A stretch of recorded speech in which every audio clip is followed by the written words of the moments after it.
अब हमारे पास ये दूसरा मैथड है, test hypothesis of independence in contingency table. ठीक है, इसके लिए वही 6 स्टेप्स हैं।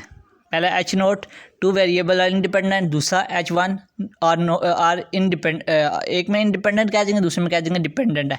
फिर दूसरे स्टेप में हमने सिग्निफिकेंस लेवल्स बताना है क्या है।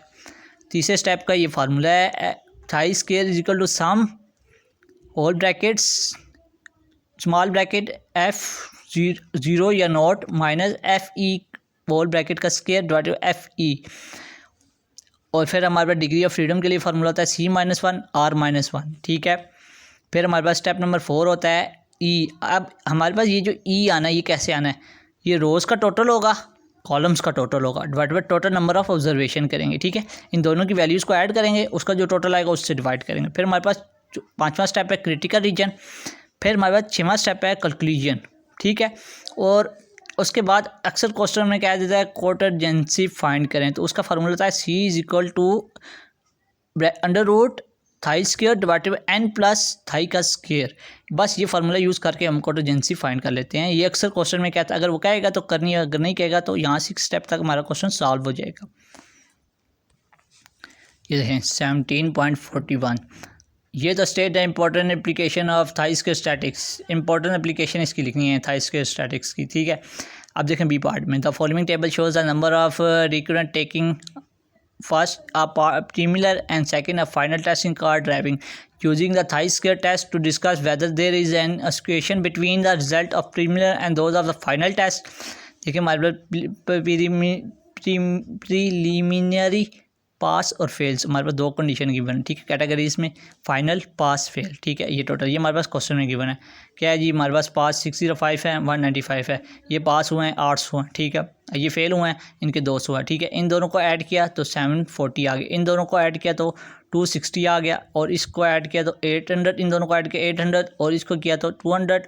और देखें इस और इन दोनों को ऐड किया, इस और इस दोनों को ऐड किया तो हमारे पास टोटल, इसका टोटल यानी इसका टोटल दोनों का ना 1000 आ गया, मतलब दोनों का सेम आ जाएगा आखिर में टोटल। ठीक है, अगर जब हमारे ये टेस्ट कहेगा ना, क्या कहते हैं, हमारे पास ये इंडिपेंडेंस कॉन्टिजेंसी वाले क्वेश्चन के लिए कहेगा, तो उसका डाटा इस शक्ल में होगा कुछ।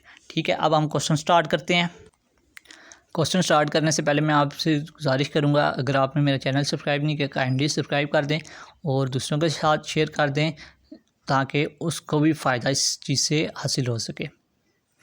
देखें स्टेप नंबर 1 H नोट, दूसरा H1। देखें टेस्ट आर इंडिपेंडेंट, पहले हमने स्टेटमेंट दे दी है कि इंडिपेंडेंट है, अब दूसरी हमने स्टेटमेंट देनी है टेस्ट आर नॉट इंडिपेंडेंट, और ये भी कह सकते हैं टेस्ट आर डिपेंडेंट खाली। ठीक है, अब तीसरी statement significance level alpha is equal to 0.05, अगर तो गिवन है, नहीं गिवन है, अगर तो गिवन है ठीक है हमारे पास तो ठीक है, अगर नहीं गिवन तो 0.05 ही पुट करते हैं।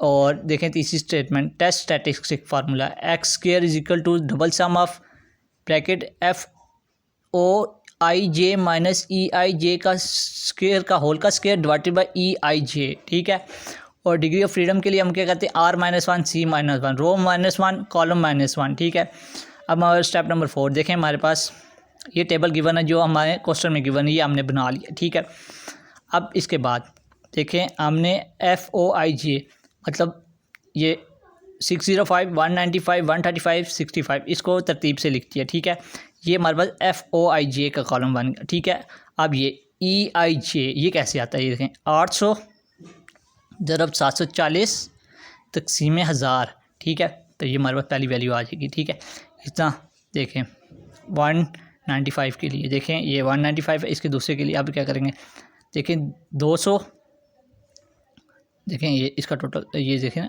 इस वाले में 200 ज़रब 740 ठीक है 1000। ठीक है, 148 आ गया। इसी तरह सिंबल इसके लिए, इसमें क्या हो जाएगा, देखें वही काम होगा, इसमें भी वही होगा। ठीक है, इसके बाद इसका टोटल लेंगे तो ये भी 1000 आएगा, यानी इस टोटल दोनों का सेम आएंगे। ठीक है, अब इसमें इसको इसमें से माइनस करना है।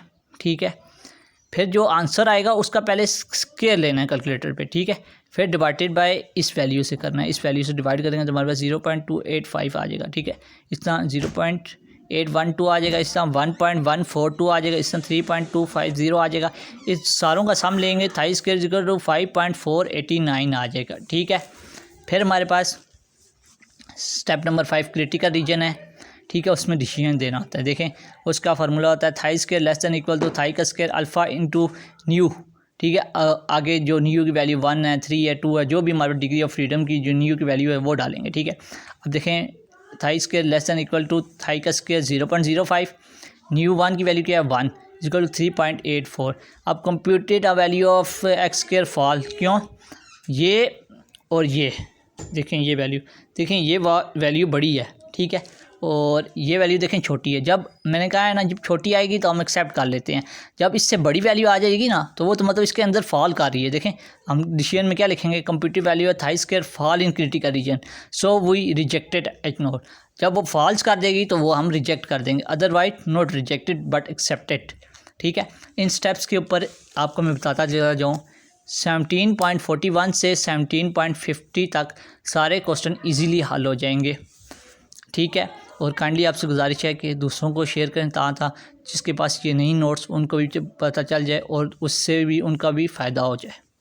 शुक्रिया।